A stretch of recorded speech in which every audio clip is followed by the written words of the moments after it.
नमस्कार, मेरा नाम आलोक है। आप लाइव स्टीज देख रहे हैं। देखिए, बिहार में अब एक बड़ी मांग उठने लगी है। हमारे साथ जो गेस्ट मौजूद हैं, हमारे साथ जो पॉलिटिकल एनालिस्ट हैं, डॉक्टर संजय कुमार जी, बहुत स्वागत है सर आपका। परिचय के मोहताज नहीं है, क्योंकि संजय कुमार जी जब बातें रखते हैं, अपनी बातें बताते हैं, सटीक विश्लेषण करते हैं, तो उसका अर्थ पूरी तरह समझ में आता है, आसान शब्दों में समझाते हैं। सर, बहुत स्वागत है आपका। बिहार में जो इन दिनों मुद्दा गरमाया हुआ है, आज से, इन दिनों क्या हम कह सकें, आज से जो मुद्दा गरमाया हुआ है, जो बातें उठ रही हैं, राजद सुप्रीमो लालू प्रसाद, बिहार के पूर्व मुख्यमंत्री, पूर्व रेल मंत्री, केंद्रीय मंत्री और राजद के सुप्रीमो, आरजेडी पार्टी के संस्थापक सुप्रीमो, सब वही हैं। उन्हें भारत रत्न देने की मांग उठी। इस पर एक तरफ जहां विपक्ष के लोग, यानी कि जो सरकार में बैठे हुए लोग हैं, वो कह रहे हैं कि उन्हें भारत रत्न क्यों मिलना चाहिए। हाल ही में नीतीश कुमार को भी भारत रत्न देने की मांग उठी थी, चर्चाएं होने लगी थी। लेकिन अब लालू प्रसाद को लेकर के मांग उठने लगी है। आरजेडी के लोग कह रहे हैं कि उन्होंने गरीबों को, जो दबे कुचले थे, उन्हें स्वर दिया, आवाज दी। क्या कहते हैं आप? देखिए, हर पार्टी के नेता को उनके पार्टी के कार्यकर्ता चाहते हैं कि उनको सम्मान मिले और बड़ा सम्मान मिले। सच्चाई तो है कि लालू प्रसाद जी ने आवाज दी, ताकत दी, सामाजिक न्याय के एक बड़े नेता के तौर पर उन्होंने अपने को स्थापित किया। इस सच्चाई को कौन नहीं स्वीकार कर सकता है। तो अभिव्यक्ति की स्वतंत्रता तो है, हर पार्टी को अपने नेता को चाहते हैं कि उनको भारत रत्न मिले, उनको बड़ा से बड़ा सम्मान से नवाजा जाए। लेकिन इस सच्चाई को भी स्वीकार करना होगा कि एक छोटा पुरस्कार, पद्मश्री और पद्म भूषण, पद्म पुरस्कार भी जब मिलता है तो एक बजाते राज्य स्तर पर एक इंक्वायरी कराई जाती है। इनके खिलाफ कोई केस मुकदमा तो नहीं है, ये कहीं सजायाफ्ता तो नहीं है। तो लालू प्रसाद जी के भारत रत्न में ये एक बड़ा आड़े आएगा कि मुकदमा तो है लालू जी पर, सजायाफ्ता भी है, कल बरी हो जाएंगे वो अलग बात।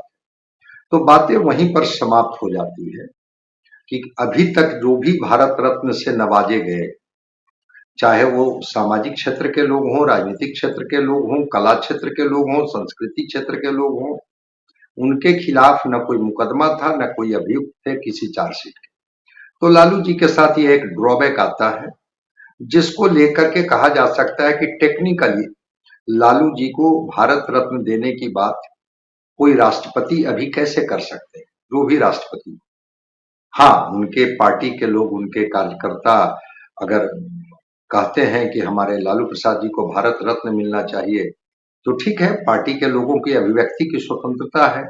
हर पार्टी के लोग चाहते हैं कि हमारे जो बड़े नेता हैं उनको भारत रत्न से नवाजा जाना चाहिए। ये उनके विचार हैं और हर व्यक्ति को इस देश में, लोकतंत्र में अपने विचार और विचारों की अभिव्यक्ति की स्वतंत्रता है। मैं समझता हूं कि राष्ट्रीय जनता दल के लोगों की भी ये अभिव्यक्ति है, विचारों की अभिव्यक्ति है, चूंकि उनके राष्ट्रीय अध्यक्ष और एक बड़े स्थापित नेता के तौर पर लालू प्रसाद जी हैं।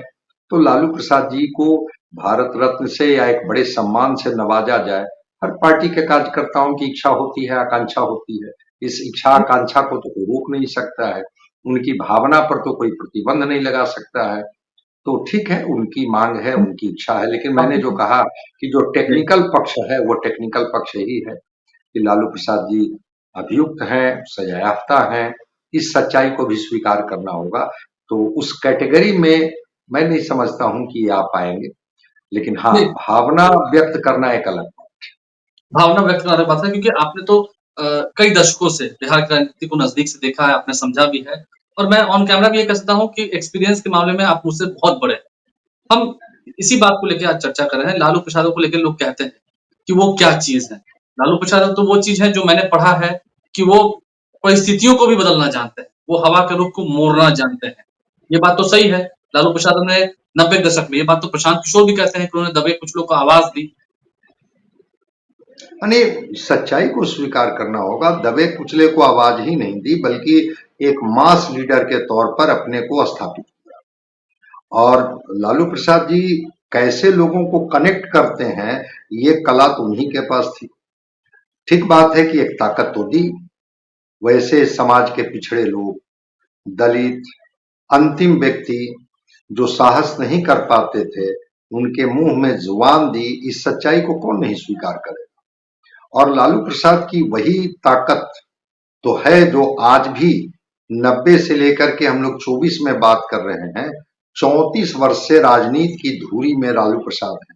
वो सत्ता में चाहे रहे या चाहे सत्ता सत्ता में से बाहर, वो धुरी तो बने हुए हैं। तो 34 वर्षों से एक वैसा राजनेता जो बिहार के राजनीति की एक धुरी बने हुए हैं, ये अपने आप में एक बड़ी बात है और इसकी स्वीकारिता है। आज भी जो लालू प्रसाद के चाहने वाले लोग हैं, पसंद करने वाले लोग हैं, चाहे उनकी पार्टी के लोग हों या पार्टी के बाहर के, उनके लिए लालू प्रसाद सम्मानित व्यक्ति के तौर पर सम्मानीय हैं। एक इज्जत है, एक उनके प्रति आकर्षण है। आज भी जब लालू प्रसाद जी मंच से खड़े होते हैं तो सुनने वालों की एक अपेक्षा होती है।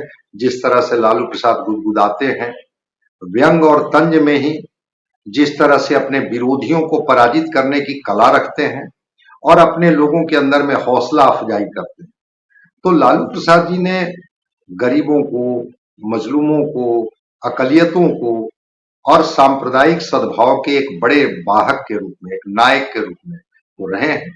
आडवाणी जी की रथ यात्रा को लालू प्रसाद ने बिहार में रोकी और रोका तो एक पूरे देश में एक मैसेज गया। इस सच्चाई को भी स्वीकार करना होगा। लालू प्रसाद जी जब बात करते हैं कि भाई राम और रहीम सब एक ही उस परवरदिगार के बंदे हैं, इस सच्चाई को भी लोग स्वीकार करता है।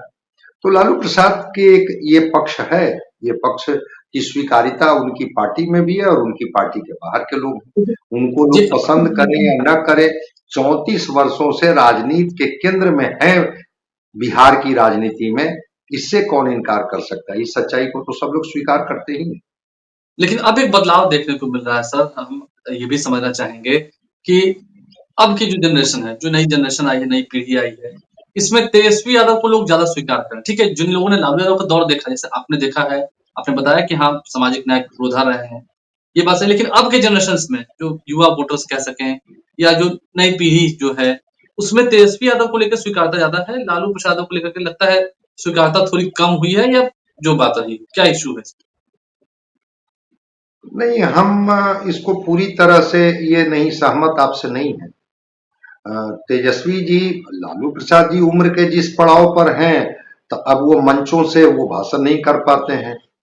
लालू प्रसाद जी की राजनीतिक सक्रियता उतनी नहीं रह गई है।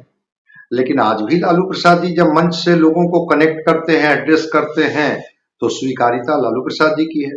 अब तेजस्वी जी उनके पुत्र हैं।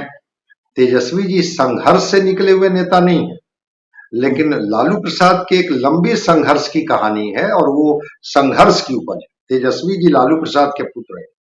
लालू प्रसाद जी के पुत्र होने का इनको जितना फायदा मिला, और ठीक है, पार्टी है और पार्टी को चलाने की जिम्मेवारी तेजस्वी जी को दी गई है, इसलिए स्वाभाविक है कि जो भी व्यक्ति पार्टी का दायित्व लेगा, पार्टी की जिम्मेवारी लेगा, लोग उनके साथ खड़े रहेंगे। और नई पीढ़ी लालू प्रसाद जी के भी साथ खड़ी है, तेजस्वी जी के साथ भी खड़ी है। हाँ, नहीं, तेजस्वी जी थोड़ा मुखर होकर के वर्तमान परिदृश्य के साथ चीजों को कोरिलेट करके जब चीजों को एड्रेस करते हैं, तो लालू प्रसाद का कालखंड अलग था, तेजस्वी जी का कालखंड अलग है। तो हम इसको मानते हैं, इसमें पिता पुत्र में कोई तुलना करने की बात नहीं है। लालू प्रसाद की एक अपनी पहचान है, वो अपने तरीके से लोगों को कनेक्ट करते हैं। तेजस्वी जी की एक अलग आइडेंटिटी है और एक युवा नेता के तौर पर मुखर होकर के जब वो चीजों को रखते हैं, युवाओं के सपनों की बात, युवाओं के रोजगार की बात, वो पढ़ाई, कमाई, दवाई, सिंचाई की बात जब करते हैं, तो लोगों को अपील करता है। तो लालू प्रसाद सामाजिक न्याय की बात करते थे, तेजस्वी जी पढ़ाई, कमाई, दवाई, सिंचाई की बात करते हैं। कालखंड अलग अलग है, दोनों के मुद्दे अलग अलग हैं, इसलिए दोनों की स्वीकारिता है। इसको मैं कंपैरिजन के तौर पर नहीं देखता हूं कि लालू प्रसाद क्या आज भी उतने ही प्रासंगिक हैं जो कभी थे, या तेजस्वी कुछ ज्यादा प्रासंगिक हो गए हैं। हम इस रूप में नहीं देखते हैं। उम्र के नहीं, पड़ाव की वजह से लालू प्रसाद जी की सक्रियता थोड़ी घट गई। नहीं, अभी जो झारखंड में चुनाव होना है, लालू प्रसाद ने कहा भी कि हाँ, प्रचार करने जाएँगे। तेजस्वी यादव तो प्रचार कर ही रहे हैं। अभी बिहार की 4 सीटों पर उपचुनाव होना है, वहाँ भी प्रचार होगा। लेकिन मैं आपको एक छोटे से उदाहरण से जोड़ देता हूँ। कुछ साल पहले, 2 साल पहले कुशेश्वर स्थान और तारापुर में उपचुनाव हुए। ये माना जा रहा था कि जीत हो जाएगी आरजेडी की, लेकिन उसी वक्त लालू प्रसाद को बेल मिला था, वो आए थे पटना, हेलीकॉप्टर से गए थे तारापुर कुशेश्वर स्थान चुनाव लड़ने। ये कहा जाता है कि अगर लालू प्रसाद चुनाव प्रचार में नहीं जाते उस वक्त तारापुर कुशेश्वर स्थान, तो शायद आरजेडी की जीत हो जाती है। वो गए, इसलिए जो एंटी मोबिलाइजेशन है, जो यादव एमवाई की बात, हम बाहर की बात करें, एमवाई के खिलाफ जितने वोट हैं वो एकजुट हो गए और कुशेश्वर स्थान तारापुर में उनकी हार हो गई। देखिए, तर्क अलग अलग दिए जाते हैं। लालू प्रसाद जी एक मास लीडर हैं। हार होनी थी तो हार होती। लालू प्रसाद जी के पार्टी के कैंडिडेट लड़ रहे थे तो क्या नहीं पता था लोगों को कि ये पार्टी लालू प्रसाद जी की पार्टी है या आरजेडी की पार्टी है। वो मंच पर खड़ा हो जाने से और बोल देने से गोलबंदी हो गई और ये चुनाव हार गए। मैं इस तर्क से सहमत हूँ। कुछ लोग तो कहते हैं ये भी कि शायद चिराग पासवान जेडीयू के कैंडिडेट को नहीं हराते तो तेजस्वी जी की पार्टी इतनी बड़ी पार्टी बनकर के नहीं आती। भाई, कारण ढूंढने से ज्यादा उपयोगी है कि अगर कोई जीता, कोई बड़ी पार्टी के रूप में अपने को स्थापित किया तो किया। अगर कुशेश्वर स्थान और तारापुर में आरजेडी नहीं जीत पाई तो इसके लिए लालू जी की मंच पर उपस्थिति को मैं मानूंगा कि उनकी उपस्थिति हो गई, इस वजह से गोलबंदी हो गई। आज भी मंचों से बोला जाता है कि लालू प्रसाद जी के उस कालखंड को याद कीजिए, वो जंगल राज को याद कीजिए, क्या होता था उस समय। मैं कहता हूं कि वो एक पार्ट है कि वो सत्ता पक्ष जो अभी है वो लालू प्रसाद जी को घेरेगी। तो लालू प्रसाद जी को घेरेगी तो तेजस्वी यादव नहीं घिरेंगे ऐसी बात तो नहीं है। तेजस्वी यादव भी घिरेंगे।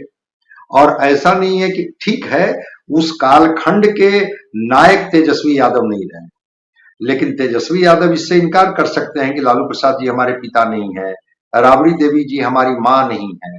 राबड़ी देवी जी और लालू प्रसाद जी ने ही तो बिहार में अपनी पार्टी को खड़ा किया, तेजस्वी जी को कमान दी कि आप इस पार्टी को आगे बढ़ाइए। इसलिए हार और जीत को लेकर के मैं नहीं कह सकता हूं कि वो लालू प्रसाद जी की मंच से उपस्थिति की वजह से गोलबंदी हो गई और ये हार गए। मुझे इसमें तर्क में बहुत दम नहीं लगता। नहीं, मतलब ये बात आप कह रहे हैं ना कि अगर प्लस पॉइंट भी तेजस्वी यादव के साथ है तो माइनस पॉइंट भी साथ लेके चलना होगा, ये बात भी तो है। स्वाभाविक है, स्वाभाविक है, स्वाभाविक है। युवा हैं, विजन के साथ एक बात करते हैं। आपने देखा है तेजस्वी जी अब ए टू जेड की बात करते हैं। लालू प्रसाद जी सामाजिक न्याय की बात करते थे कि नहीं, जो छूट गए हैं, जो पिछड़ गए हैं, जो वंचित हैं, जो शोषित हैं, हम उनकी आवाज बनेंगे, उनको ताकत देंगे। तेजस्वी जी बदलते हुए कालखंड में लगा कि अगर उन्होंने वंचितों शोषितों को आवाज दे दी तो अब उससे आगे निकलने की जरूरत है। तो तेजस्वी जी ए टू जेड की बात करने लगे हैं कि हम ए टू जेड की बात करते हैं, हमारी पार्टी सबकी पार्टी है। आप हमें क्यों बांधते हैं कि हमारा समीकरण बस यहीं तक है, हम उस समीकरण से बहुत आगे निकल गए हैं। तो तेजस्वी जी को लोगों को अप्रोच करने का, अपील करने का, कनेक्ट करने का अपना तरीका है। लालू प्रसाद जी का अलग तरीका है और ये होते रहा है। अब मान लिया जाए कि आजादी मिली थी, उसके बाद के विधायक और एमपी और मुख्यमंत्री साइकिल और रिक्शा से चलते। आज साइकिल और रिक्शा से चल करके जनता से आप कनेक्ट नहीं हो पाइएगा। तो बदलती हुई परिस्थितियों में तेज चलने वाली गाड़ियां, हवा में चलने वाली गाड़ी, हेलीकॉप्टर से प्रचार क्या आजादी के बाद होती थी क्या? आज हर पार्टी हेलीकॉप्टर का इस्तेमाल करती है कि ज्यादा से ज्यादा सभाओं को हम कवर कर सकें। तो बदलते परिदृश्य में मैं तो कह ही रहा हूं कि तेजस्वी जी एक नए विजन के साथ बिहार के युवाओं को, अब इन्होंने ही नैरेटिव बनाया 2020 में कि सरकारी नौकरी हम 10 लाख देंगे, और ये नैरेटिव इनका क्लिक कर गया, अपील कर गया लोगों। एनडीए को भी आना पड़ा कि हम 19 लाख रोजगार दें और सबसे बड़ी पार्टी के रूप में उभर के आए। तो राष्ट्रीय जनता दल समाजवादी विचारधारा से प्रेरित होने के बाद भी युवाओं के मुद्दे को केंद्र में रखी, और केंद्र में जब मुद्दे को रखा गया तो लोगों को अपील किया, नौजवानों को अपील किया। सारी जाति और धर्म की सीमाएं टूटी और लोगों ने कहा कि नहीं, तेजस्वी अगर हमारे सपनों को आकार देने के लिए तैयार हैं तो मैं इनके साथ खड़ा हूं। तो होता है, परिस्थितियां बदलती है तो विजन भी बदलते रहते हैं। और तेजस्वी जी पिता का अनुभव और अपना नया विजन दोनों को लेके चलेंगे। अगर पिताजी से कुछ चीजें छूटी है तो उसका खामियाजा भी तेजस्वी जी को लेना पड़ेगा या जिम्मेवारी लेनी पड़ेगी, और पिताजी ने कुछ इनको विरासत में सौंपा है तो उसका लाभ भी मिलेगा। आरजेडी पार्टी किसने खड़ी की? लालू प्रसाद जी। वो जो संगठन और सांगठनिक भार है, उस कॉम्बिनेशन को बनाया तो लालू प्रसाद जी ने, तेजस्वी अभी जी चार उसको आगे बढ़ाया। अभी सर 4 सीटों पर उपचुनाव होने हैं। क्या लगता है? क्या इसमें अलग दिख रहा है आपको? क्योंकि 4 सीटों पर उपचुनाव हो रहा है, लगभग-लगभग नॉमिनेशन सबके हो चुके हैं। देखिए जीती हुई सीटें 3 जैसे इंडिया महागठबंधन गठबंधन की हैं। इंडिया गठबंधन की 3 सीटें जीती हुई है और 1 सीटें हम पार्टी जीती। तो इमामगंज। सीटों को बचाना हर के लिए चुनौती है। अब बेलागंज और रामगढ़ की सीट क्या आरजेडी बचा पाती है, ये एक चुनौती है। बेलागंज से मनोरमा देवी हैं, सुरेंद्र यादव के बेटे हैं, दोनों यादव जाति से उम्मीदवार हैं। माना जाता है कि आरजेडी का एक माई समीकरण है, लेकिन वहां पर मोहम्मद अमजद को जनसुराज पार्टी ने उम्मीदवार बना दिया है। तो क्या माइनॉरिटी वोट इनको करेंगे, माई का समीकरण बना रहेगा, या अगर इनसे एम हटा और बाई बटा तो क्या ये परिणाम ले पाएंगे, एक सवाल है। रामगढ़ में वो अंबिका यादव कभी विधायक हुआ करते थे, उनको हरा करके सुधाकर सिंह बने थे विधायक। उनके भतीजे वोटों पिंटू का अंतर यादव बहुत जो हैं कम था। बसपा के उम्मीदवार हैं। जी, वोटों का अंतर बहुत कम था। 188 वोट से ही सुधाकर सिंह जीत पाए थे। जी जी, तो वही मैं कह रहा हूं कि पिंटू यादव अभी भी उम्मीदवार है। तो बसपा का जो अपना आधारभूत वोट है, जो रविदास समाज का वोट है, जो वो वोट तो उनके साथ रहेगा ही। और उसके साथ अगर यादव समाज का वोट अगर जुड़ जाता है और एक समीकरण बन जाता है तो एक कड़ी चुनौती हो। तो रामगढ़ की सीट और बेलागंज की सीट दोनों आरजेडी के लिए कड़ी चुनौती का सीट है। देखते हैं तरारी में राजू यादव जो माले के कैंडिडेट हैं वो कितना परफॉर्म कर पाते हैं, जीत पाते हैं नहीं जीत पाते हैं।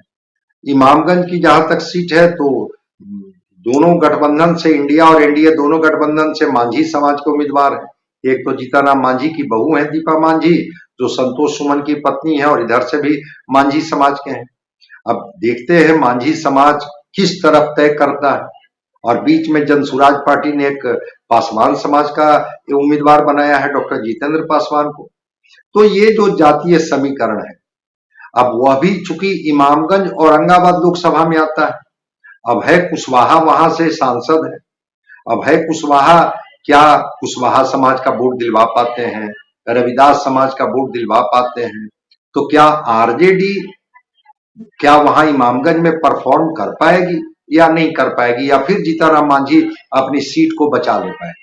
तो बाई इलेक्शन में अभी तो नॉमिनेशन हुआ है, थोड़ा और माहौल बनने दीजिए। लेकिन हाँ, ट्रायंगुलर फाइट तो सब जगह दिख रहा है, चाहे वो बेलागंज का बाई इलेक्शन हो, तरारी का हो, आपका रामगढ़ का हो, या इमामगंज का हो, ट्रायंगुलर फाइट तो है। और ट्रायंगुलर फाइट में थोड़ा परिणाम के बारे में शुरू में कह देना प्री मैच्योर्ड होता है। परिणाम कुछ भी हो सकता है, थोड़ा और माहौल बनने दीजिए तो चीजें और स्पष्ट होगी। लेकिन हाँ, आरजेडी के लिए अपने सिटिंग सीट को बचाना कड़ी चुनौती लग रही है। आरजेडी के लिए कड़ी चुनौती है। देखिए, आपने सब कुछ इस वीडियो में जाना है। डॉक्टर संजय कुमार जी बिहार के जाने-माने पॉलिटिकल एनालिस्ट हमारे साथ थे। बहुत शुक्रिया सर आपका। देखना होगा उपचुनाव में नतीजे क्या निकल के आते हैं। आप लाइव के साथ बने रहें, हमारे चैनल को सब्सक्राइब कर लें। यदि इस वीडियो को फेसबुक पर देख रहे हैं तो पेज को लाइक करना ना भूलें। धन्यवाद।